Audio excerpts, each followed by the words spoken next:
Ay sa inyo mga tol, ito nga pala yung GTA 5 na game na nilaro ko dito sa Game Fusion version 4.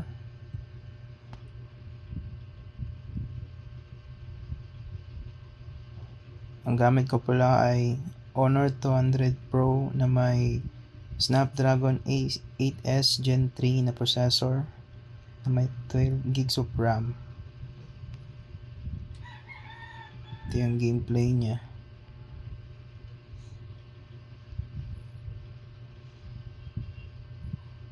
Jump natin. May mods kasi itong nilaro kong GTA, nilagyan ko ng mods. Try natin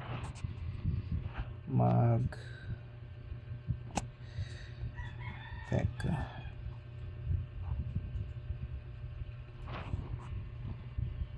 animals.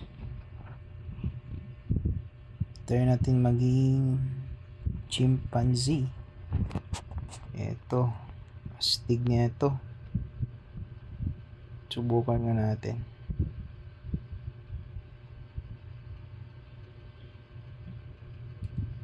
Napaka solid guys.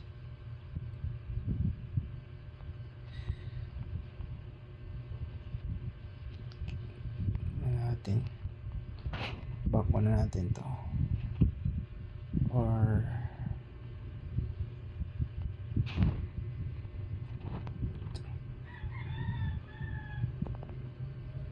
tingnan natin makukuha natin sa sasakyan na ito.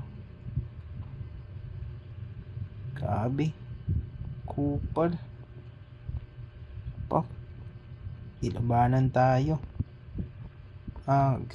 Yan, gusto mo binugbog ng chimpanzee, lumaban ka. Grabe, lakas ng chimpanzee natin mga guys.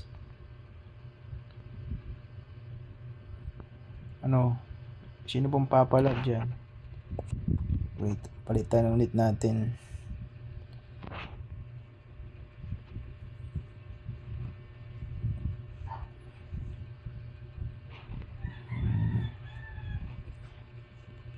Try natin itong, hindi natin pwedeng i-try itong mga isda kasi mamamatay siya. Ito na lang, mountain lion. Pak.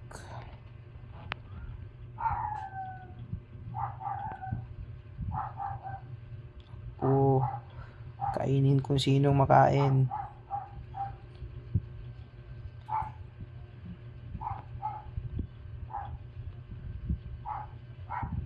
Teka. Ito, may tao dun. Pak. Sinagasaan ako. Ito, may tao dun. Punta natin kung pwede ba niyang kainin yung tao. Takbo.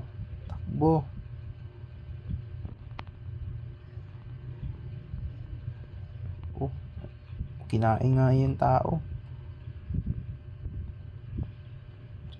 Nagtatakbuhan yung mga tao. Sige, habulin natin.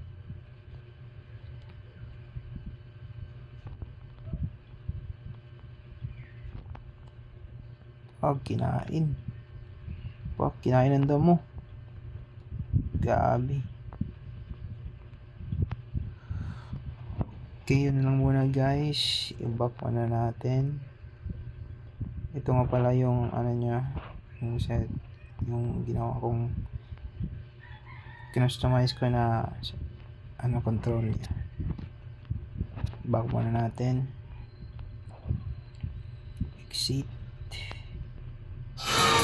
Jeanette Eccles, Junior Assistant Bounty Hunter at your service and chomping at the bit. Yung game settings na sinet ko dito sa phone ko para dito sa GTA 5. Game resolution, yung compatibility, itong Y9.5,